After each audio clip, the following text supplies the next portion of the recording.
هنعمل فيه وصفة كده سهلة وسريعة، ونوع كده من التتبيلات او الخلطات، او ليها مسمى تاني هو الدقة.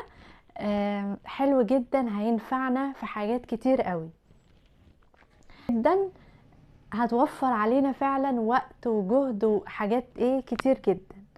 فهنعملها كده بطريقة بسيطة وسهلة وسريعة. فكل المقادير اللي احنا عايزينها سهلة جدا. تتبيلة الفلفل الأحمر الحار هنحتاج لها الحاجات ديت. تمام. عندنا هنا فلفل حراق، عندنا كيلو. طبعا الكميات حسب الرغبة وحسب استخدامك. تمام. عندنا كيلو فلفل حراق بالشكل ده.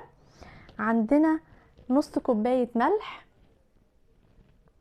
عندنا 4 معالق، من 4 أو 5 كمون على كزبرة. عندي كمان توم، حوالي 15 فص توم كده، أو راس توم كبيرة. عندي كمان الإضافات بتاعتها هتبقى عصير الليمون والخل، ودول اختياري، لكن أساس الوصفة الحاجات ديت. تمام. اللي هي الفلفل والثوم والكمون والكزبرة والملح، دول الأساسيات، الحاجات الأساسية بتاعة الوصفة هم دول بس، ودول الحاجات الإضافية. تمام. النكهات أو الإضافات ديت بتديلها طعم كده ولون وريحة لما بنستخدمها في حاجات تانية. يعني لما تستخدميها مثلا مع السمك المقلي او المشوي بتحتاج لها الخل وعصير الليمون. تمام. لكن احنا طبعا هنحفظها مدة طويلة، وعايزين تبقى عمرها تعمله. هنعمل هنيجي كده طبعا مغسول كويس جدا ومنشفينه بأي فوطة مطبخ او مناديل مطبخ. وهنبتدي ان احنا نشيل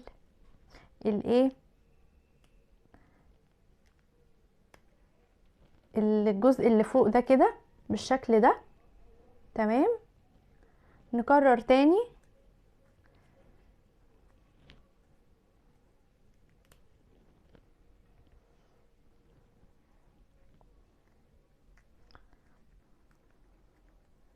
بيتشال معانا بكل سهولة اهوت.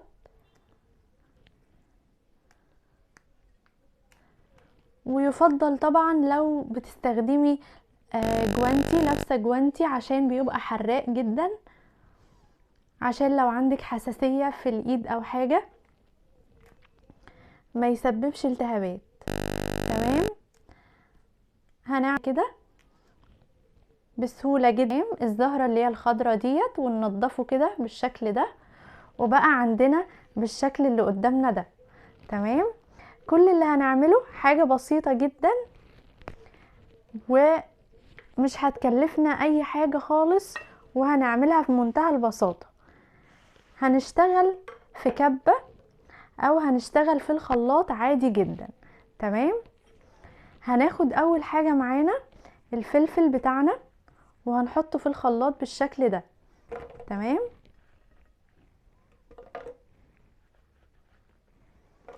حابة طبعا تقسميها 2 كده بالشكل ده. تمام. يبقى كده بالسكينة او بايديكي، بس تكوني لابسة جوانتي عشان هو حراق جدا. تمام.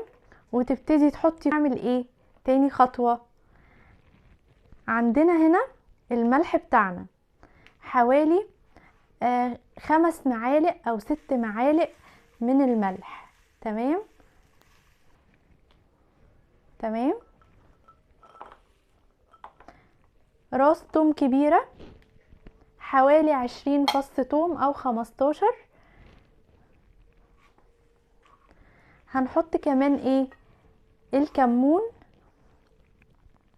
عندنا برضو من 4 ل5 معالق كمون على كزبرة.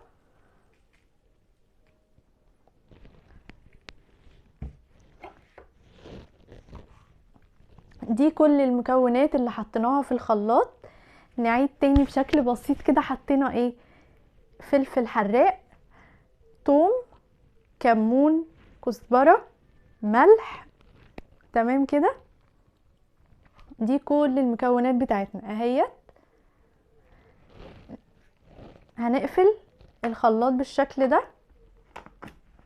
وهنطحنه كويس جدا في الخلاط، ونحاول ان احنا نخلي يعني القوام بتاعه ولا هو خشن ولا هو ناعم، وفي زي قطع كده عشان احنا هنستخدمه في تتبيلات كتير جدا، فلازم نحس بطعم الحاجة واحنا بنعملها. تمام.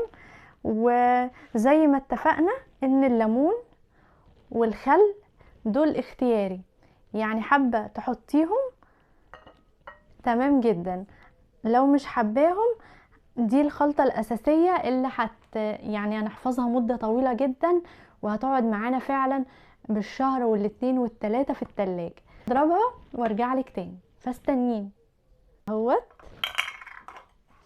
ده شكل هريسة الشطة معانا بالشكل ده اهيت. شايفة شكلها عامل ازاي؟ تحفة جدا. حطينا كل حاجة في الخلاط زي ما شفنا اول الفيديو، وبدأنا كده ان احنا نضربه في الخلاط ونزود كوباية الخل بتاعتنا تدريجيا واحدة واحدة. بس في ملحوظة صغيرة كده، واحنا اول ما بنغسل الفلفل الاحمر وبننشفه بنبتدي ان احنا نقطعه يعني حلقات قطع صغيرة، يعني قرن زي ده. نبتدي ان احنا نعمله بالسكينة او بايدينا كده، نسهل بس على الخلاط عملية الفرم او الكبة. تمام. وكمان عشان ما ياخدش وقت معانا كتير واحنا بنضربه. تمام.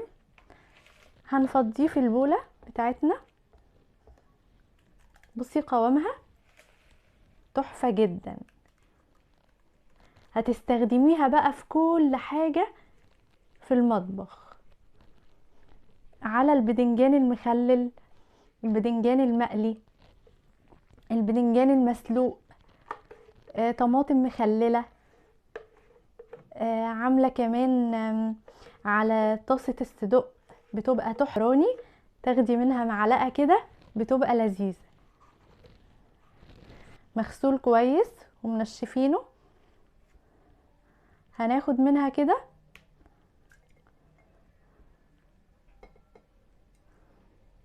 ونحطها في البرطمان بكل سهولة.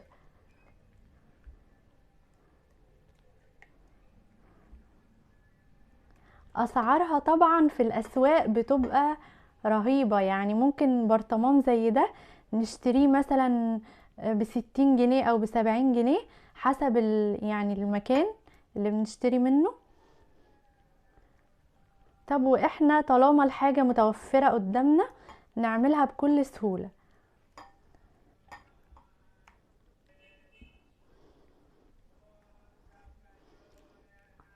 عندك سمك مشوي او سمك مقلي ممكن تاخدي منها كده، او على صواني السمك بتبقى لذيذة وتحفة. كوباية الخل واحنا بنضربها، واحنا بنضرب الخليط ده في الخلاط، ناخد كوباية الخل كده وننزل بيها تدريجيا في الخلاط، هتسهل علينا الفرم جدا وهتبقى ناعمة جدا. عملنا مع بعض هريسة الشطة. برطمان اهوت من برطمانات المربى، هتحفظيها بقى في التلاجة تقعد معاكي شهر واتنين وتلاتة حسب طريقة استخدامك ليها. لو بتستخدميها يوم ويوم لأ فطبعا هتقعد معاكي فترة طويلة جدا. بس لما نيجي ناخد منها ناخد بمعلقة ناشفة ما تكونش مبلولة، ناخد منها على قد استخدامنا، وبعد كده ايه تغسليها عادي. يعني نحاول ان احنا